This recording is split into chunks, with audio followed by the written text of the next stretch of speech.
चलो देखते हैं हम लोग। Today we are going to discuss about not only but also. ये एग्जाम में आपके 1 मार्क्स के लिए मिनिमम आ सकता है।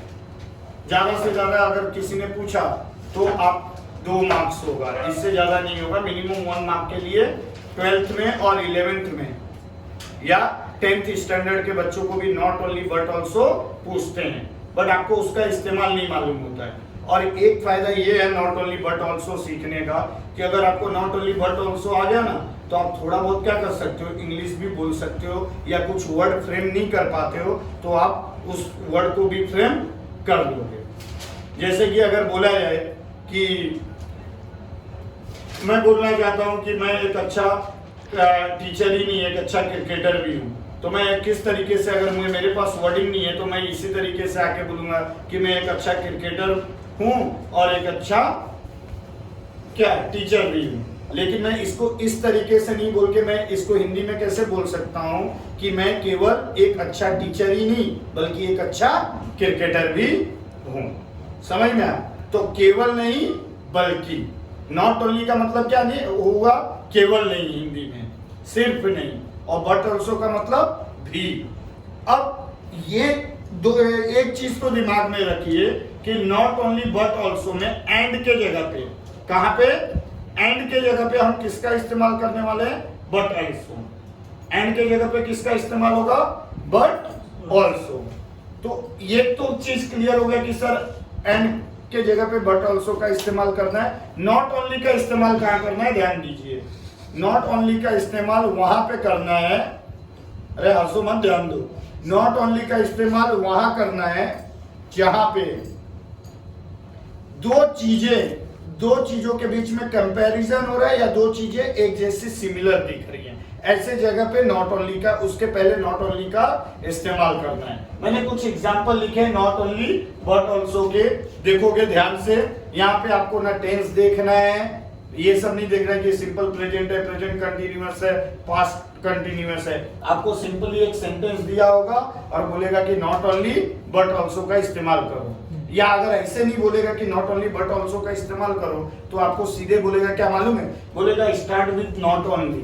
तो जैसे ही बोल दिया कि स्टार्ट विथ नॉट ओनली तो समझ गया ना कि इसका मतलब क्या है, not only but also say start करना है। पहला सेंटेंस दिया हुआ है, they visited Germany and France, मतलब वे लोग जर्मनी और फ्रांस गए। तो क्या बता रहा है कि हिंदी में अगर इसका वर्ड का मीनिंग निकाले तो क्या मिल रहा है सेंटेंस का, वे जर्मनी और फ्रांस गए। हम इसको नॉट ओनली बट ऑल्सो का इस्तेमाल करके कैसे बोल सकते हैं, वे केवल जर्मनी ही नहीं बल्कि फ्रांस भी गए। तो इससे क्या लग रहा है, थोड़ा एडवांस लेवल की इंग्लिश भी लग रही है, जिसका इस्तेमाल आप ये ग्रामर में तो ऑफकोर्स करोगे ही। सबसे अच्छा आप जब कोई पैराग्राफ लिख रहे हो तो वहां पे भी इसका इस्तेमाल किया जा सकता है। तो यहाँ पे किसके बीच में कंपैरिजन है, मैंने बोला था देखो, एंड के जगह पे नॉट किसका इस्तेमाल होगा, नॉट ओनली की बट ऑल्सो। एंड के जगह पे बट ऑल्सो का इस्तेमाल होगा। तो ये तो क्लियर है, आधा मार्क्स यहीं पे मिल गया आपको कि एंड के जगह पे क्या लगाना है सर, बट ऑल्सो। लेकिन दो चीजें जो सिमिलर हैं या दो चीजें ऐसी भी हो सकती है जो सिमिलर नहीं है, जिनके बीच कंपैरिजन है, अलग अलग है, तो ऐसे वर्ड के पहले नॉट ओनली लगाना है। तो यहाँ पे जर्मनी एक कंट्री का नाम है और फ्रांस भी एक कंट्री का नाम है, या जगह का भी नाम हो सकता है। तो देखो क्या किया है मैंने, दे विजिटेड, अब जर्मनी के पहले क्या लगा दिया मैंने, दे visited not only Germany, and के जगह क्या आ गया, बट ऑल्सो फ्रांस। समझ में आया क्या बताया मैंने, एंड के जगह क्या लगा, but also. They visited not only Germany but also France, 1 marks मिल गया। वे जर्मनी नहीं बल्कि फ्रांस भी गए थे। सेकेंड सेंटेंस बोला है, Sachin like cricket and hockey, Sachin को क्रिकेट और हॉकी पसंद थे। लाइक बोला है, पसंद थे, या सचिन को क्रिकेट और हॉकी दोनों पसंदीदा गेम थे उनके। तो एंड के जगह तो क्लियर है क्या लगेगा, बट ऑल्सो। यहाँ लगाया भी है मैंने, लेकिन यहाँ पे किसके बीच में कंपैरिजन हो रहा है, क्रिकेट और हॉकी दोनों गेम है, दोनों के बीच में एक तरीके से कंपैरिजन हो रहा है। तो आपको क्या बताना है कि सचिन को सिर्फ क्रिकेट ही नहीं बल्कि हॉकी भी अच्छा लगता था। तो वही हम लोग बोल रहे हैं, सचिन लाइक, अब क्रिकेट के पहले क्या लग गया, not only, Sachin like not only cricket but also hockey. समझ में है? समझ में आ रहा है किसी को कि क्या बोल रहा हूं? थर्ड बोला है they need food and medicine, उनको जरूरत है, फूड मतलब भोजन की और मेडिसिन मतलब दवाइयों की, उनको भोजन और दवाइयों की जरूरत है। तो एंड की जगह तो क्लियर हो गया कि क्या लिखना है, बट ऑल्सो। लेकिन यहाँ पे कंपैरिजन किसके बीच में हो रहा है, कौन सी दो चीजें हैं डिफरेंट, फूड और मेडिसिन। तो फूड के पहले क्या लग जाएगा, नॉट ओनली। इसलिए मैंने बोला था कि ये इतना इजी है, इतना आसान है कि इसमें टेंस दिखने की जरूरत नहीं है। तो लिखोगे they need not only food but also medicine. दिख रहा है, फूड के पहले मैंने क्या लगा दिया, not only. They need not only food but also medicine, उन्हें सिर्फ फूड की जरूरत नहीं बल्कि दवाइयों की भी जरूरत है। सेकंड बोला है Radha was upset and angry. Radha क्या थी, अपसेट थी और एंग्री थी। अपसेट मतलब उदास थी और एंग्री मतलब गुस्से में थी। तो एंड के जगह तो क्लियर हो गया कि एंड के जगह क्या लिखना है सर, बट ऑल्सो लिखना। अब हिंदी में इसका मतलब क्या है कि राधा उदास और गुस्से में थी। आप क्या इसको दूसरे किस तरीके से बोल सकते हो कि राधा सिर्फ उदासी नहीं थी बल्कि गुस्से में भी थी। राधा सिर्फ उदास नहीं बल्कि गुस्से में भी थी। तो हमें किसके पहले नॉट ओनली लगाना पड़ेगा, अपसेट के पहले। तो देखो अपसेट के पहले क्या लगा है, Radha was not only upset but also angry. Clear है? Next, he speaks Marathi naturally and fluently. लिखा है कि वो मराठी बोलता है, नेचुरली बोलता है। नेचुरली मतलब प्राकृतिक ढंग से, और फ्लुएंटली, फ्लुएंटली मतलब फटाफट बोलता है। तो यहाँ पे अब समझ में नहीं आ रहा है, एक तो क्लियर है कि एंड की जगह क्या लगेगा, बट ऑल्सो। लेकिन यहाँ कौन सा किसके बीच में कंपैरिजन हो रहा है, नेचुरली और फ्लुएंटली के बीच में। तो नेचुरली के पहले क्या लगाना पड़ेगा हम लोग को, नॉट ओनली। तो लिखा ही speaks Marathi not only naturally but also fluently. इसका अर्थ क्या होगा हिंदी में कि वह मराठी, वह सिर्फ मराठी नेचुरली नहीं बोलता था बल्कि फ्लुएंटली भी बोलता था। समझ में आया, नॉट ओनली बट ऑल्सो का मतलब। अब देखो कभी कभार कंफ्यूजन करने के लिए आपको एंड नहीं देंगे, वो क्या नहीं देंगे, एंड वर्ड नहीं देंगे, और बोलेंगे कि नॉट ओनली बट ऑल्सो लगाओ। तो तुम तो बोलोगे कि सर आपने बोला था कि एंड जहां दिया रहेगा वहीं पे क्या लगेगा, बट ऑल्सो। लेकिन यहां देखो क्या लिखा है, एंड का मतलब क्या होता है, जोड़ना। एंड क्या करता है, कंजंक्शन का काम करता है। तो यहाँ लिखा है सी कैन डांस, वो नाच सकती है। फिर लिखा है सी कैन स्विंग, तो मैं इसको ऐसे भी बोल सकता हूँ ना, सी कैन डांस एंड सिंग, बराबर। वो नाचती, वो नाच सकती है, वह गा सकती है। मैं ऐसे नहीं बोल के ऐसे भी तो बोल सकता था कि वह नाच और गा सकती है, लेकिन ऐसे नहीं देके आपको अलग अलग सेंटेंस में दिया। मतलब ये जो डॉट है वो किसका काम कर रहा है, एंड का काम कर रहा है। तो यहाँ कंपैरिजन किसके बीच में हो रहा है, डांस और सिंग के बीच में हो रहा है, बराबर। वो सिंग नहीं, बराबर, और वो शेर वाला सिंग भी नहीं। सिंग मतलब गाना और डांस मतलब नाचना। तो she can not only dance but also sing. तो इसके पहले ये जो डॉट था वहां पे क्या लगा, बट ऑल्सो। कभी कभार ना वो आपको कंफ्यूजन क्रिएट कर देंगे। जैसे ये वाला सेंटेंस था, देखिए, Radha was upset as well as angry. And के जगह क्या सेंटेंस दे देंगे, एंड के जगह पे ये लोग रिप्लेस करके आपको दे देते हैं एज वेल एज। इसका मतलब क्या होता है, एंड ही होता है। एज वेल एज का मतलब क्या होता है, एंड होता है। तो ऐसा सेंटेंस दिया रहेगा कि Radha was upset as well as angry. अब नॉट ओनली बट ऑल्सो लगा, तो अब दिमाग घूमता है कि कहां लगाए। तो एज वेल एज जो है वहां पे क्या लगाएंगे, बट ऑल्सो।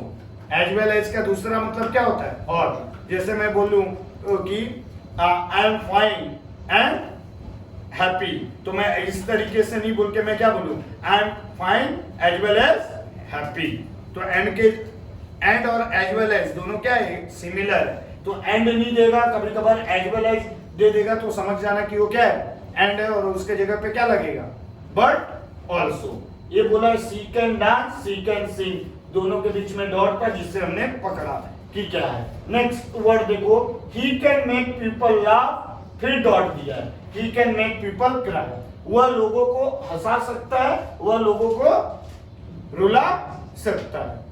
तो हम ऐसे भी तो बोल सकते हैं हिंदी में कि वह लोगों को सिर्फ हंसा ही नहीं सकता बल्कि रुला भी सकता है। तो यहाँ पे जो कंपैरिजन हो रहा है लव और क्राई में हो रहा है, बाकी सब सेम है। देखो ही कैन मेक पीपल, और इधर भी लिखा है ही कैन मेक पीपल, समझ में आ रहा है? तो मैं लिखूंगा he can make people not only love but also cry. यहाँ पे भी आपने गौर किया कि क्या नहीं दिया था, एंड या एज वेल एज नहीं दिया था, लेकिन क्या दिया था, डॉट दिया था। उस डॉट की जगह क्या इस्तेमाल हुआ, बट ऑल्सो।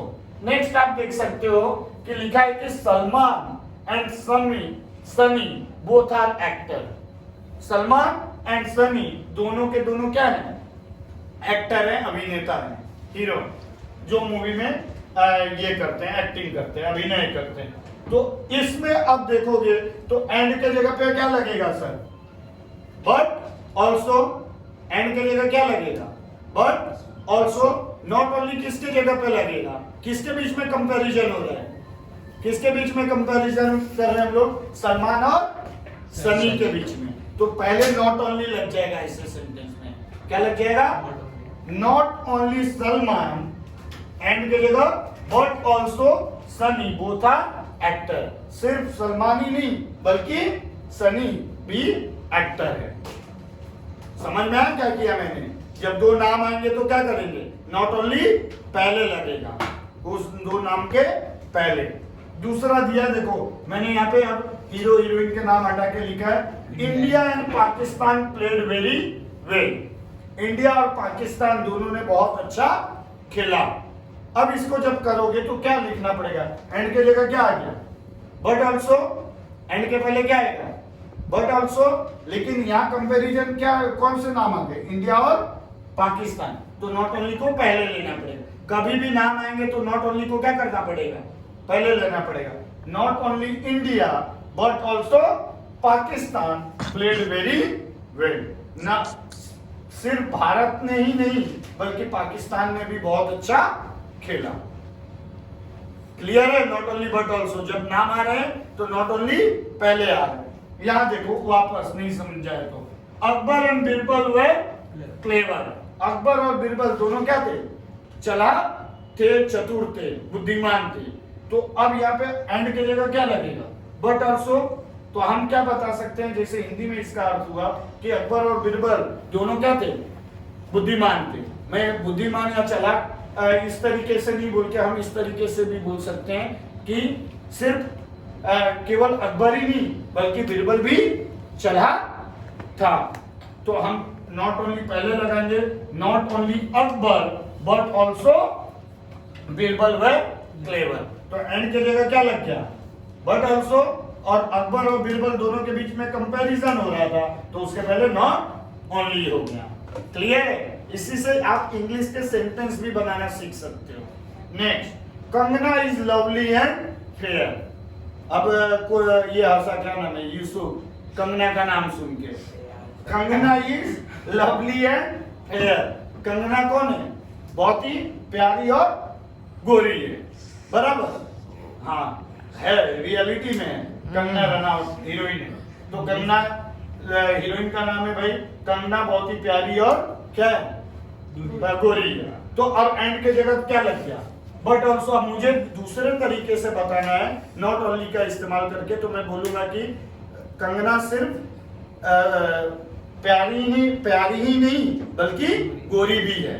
समझ में, तो मैं इस तरीके से इस्तेमाल कर रहा हूं। ये जो लवली और फेयर के बीच में क्या हो रहा है, कंपैरिजन हो रहा है। तो मैं लिख रहा हूं Kangana is not only lovely but also fair. Clear है कैसे बना सेंटेंस? मुझे लगता है कि किसी को डाउट नहीं होना चाहिए। समझ में आ रहा है भाई? हाँ थोड़ा ध्यान दीजिए, I can learn Marathi and Hindi, मैं हिंदी और मराठी सीख सकता हूँ या याद कर सकता हूँ। एंड की जगह क्या लगेगा, बट ऑल्सो, क्लियर है। मैं इसको इस तरीके से भी बोल सकता हूँ, मैं सिर्फ मराठी ही नहीं बल्कि हिंदी भी सीख सकता हूँ। तो I can learn not only Marathi but also Hindi. अब मराठी और हिंदी के बीच में कंपैरिजन हो रहा था, या मराठी और हिंदी सिमिलर वर्ड्स थे, ऑब्जेक्ट थे, जिसके पहले हमने क्या लगा दिया, नॉट ओनली।